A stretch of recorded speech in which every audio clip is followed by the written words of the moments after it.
तिला खायचा होता. एके दिवशी बर्फाचा गोळा. तो ती तिच्या ताईला माईला विचारलं, पण त्या तिघी पण नको म्हणल्या. मग ती म्हणली आता काय करावं बरं. मग त्या नदीचं लक्ष आलं. ती नदीकडे गेली आणि म्हणाली, नदी मला खायचा बर्फाचा गोळा. लीला म्हणाली, नदी कशी बोलणार. लीलाच म्हणाली मग नंतर की जाय खायचा तर खाय. मग लीला खायला बर्फाचा गोळा खायला गेली. मग एके दिवशी पुन्हा लीला शाळा बुडवायची वाटली. तर ती तिच्या आईला विचारले. तर ताई माई त्या तिघी पण नको म्हणल्या. म्हणून ती वापस नदीकडे गेली. नदीला म्हणाली, नदी मी शाळा बुडवू का गं. तर ती नदी म्हणाली, बुडवणार. तिला म्हणाली, तुझं कसं ऐकू मी. तर ती म्हणाली, ताईहून मोठी आईहून मोठी माईहून मोठी मी नदी बाई, माझं आहे बरोबर. मग ती तिथं नदीपाशीच राहिली, खेळत राहिली. मग शाळा सुटायच्या वेळेवर ती घरी गेली. तर त्याला सगळ्याला तिच्या ताई माईला कळालं होतं की ती शाळा बुडवून घरी होती, नदीपाशी बसलेली होती.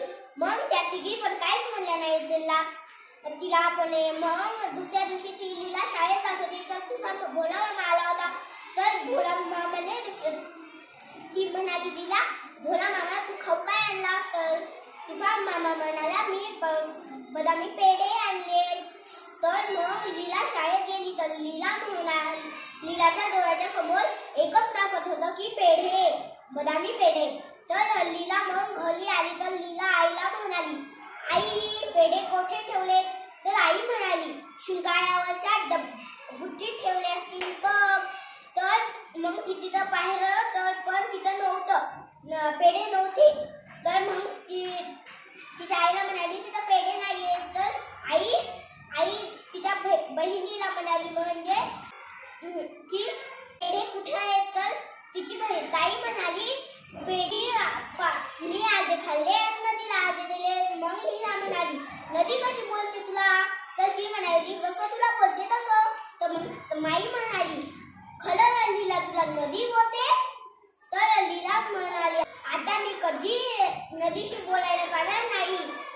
मग लीला पेढे घेऊन गोट्याकडे गेली. मी याच्यावर तुम्हाला आता प्रश्न विचारते, लीला पेढे घेऊन कुठे गेली.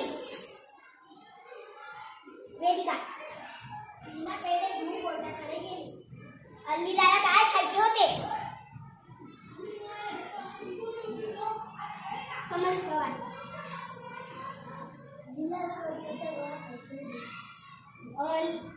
लीला कोणाला विचारून राहिली होती. पंकजा. नदीला बघून नदी कोणापेक्षा मोठी होती. पायल. नदी ताई आई माई यांच्यापेक्षा मोठी होती. लीलाच्या मामाने काय आणले होते. कल्याणी. लीलाच्या मामाने बदामी पेढे 16 आणले होते.